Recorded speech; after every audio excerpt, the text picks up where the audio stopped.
अपनी आर्थिक नीतियों से देश की तस्वीर बदलने वाले मनमोहन सिंह के निधन से पूरे देश में शोक की लहर है। नई दिल्ली स्थित एम्स में गुरुवार को उन्होंने आखिरी सांस ली। प्रधानमंत्री नरेंद्र मोदी ने अपने साथ मनमोहन सिंह की कई तस्वीरों को साझा किया और निधन पर गहरा दुख व्यक्त किया। राष्ट्रपति द्रौपदी मुर्मू ने कहा कि देश ने आज अपने महानतम सपूत को खो दिया है।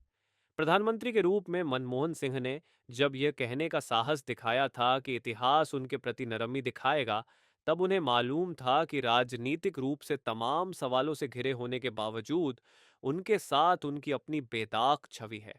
मनमोहन सिंह ने ब्यूरोक्रेट से लेकर पीएम तक का अपना सफर बिना किसी व्यक्तिगत विवाद के ही पूरा किया, लेकिन अपनी सबसे बड़ी जिम्मेदारी निभाते हुए वो अपने आसपास के विवादों को नहीं रोक सके।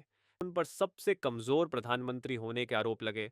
घपले घोटालों के अभूतपूर्व मामले सामने आए और मीडिया सलाहकार संजय बारू जैसे कुछ लोगों ने उन्हें लाचार बताने में कसर नहीं छोड़ी, जो उनके सबसे अधिक करीब थे। तो लगातार संपर्क सरकारों 2004 से 2014 तक का नेतृत्व करते हुए प्रधानमंत्री के रूप में मनमोहन सिंह के कार्यकाल ने ही देश की राजनीति की दिशा दशा मोड़ी। खासकर नीतिगत निष्क्रियता, निर्णय लेने में देरी और घोटाले के 3-4 बड़े मामलों के साथ ही अन्ना हजारे के जन आंदोलन ने पूरे देश में एक ऐसे माहौल का निर्माण किया जिसमें गहरी निराशा थी। ये एक ऐसे व्यक्ति के लिए विचित्र और हैरान कर देने वाली स्थिति थी जिसकी व्यक्तिगत ईमानदारी कभी संदेह के दायरे में नहीं रही। परमाणु समझौते में विजेता बनकर उभरे पीएम के रूप में मनमोहन सिंह के पहले कार्यकाल में किसी बड़े विवाद की झलक नहीं मिली, सिवाय इसके कि गठबंधन की मजबूरियों के चलते उन्हें राजद के तस्लीमुद्दीन सरीखे कुछ ऐसे मंत्री बनाने पड़े जिन्हें दागी कहा जाता था। पहले कार्यकाल के अंतिम दिनों में अमेरिका के साथ परमाणु समझौते पर सहयोगी दलों ने ही सवाल उठाए, लेकिन इसे 5 बड़े घोटालों ने बढ़ाई थी।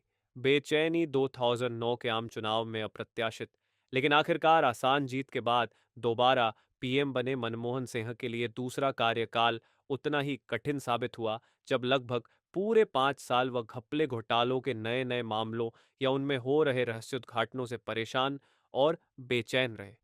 5 बड़े घोटालों की संयुक्त धनराशि 4 लाख करोड़ रुपए तक बताई गई। इसी ने तत्कालीन विपक्ष यानी भाजपा को यह कहने का मौका दिया कि मनमोहन सिंह के राज्य में अभूतपूर्व धांधली हुई है।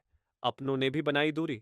2G, कोयला घोटाला, राष्ट्रमंडल खेलों के आयोजन में गड़बड़ी, आदर्श हाउसिंग सोसाइटी, एंट्रिक्स धांधली कुछ प्रमुख प्रकरण हैं जिनमें हजारों लाखों करोड़ रुपए के घोटालों की बातें हुई।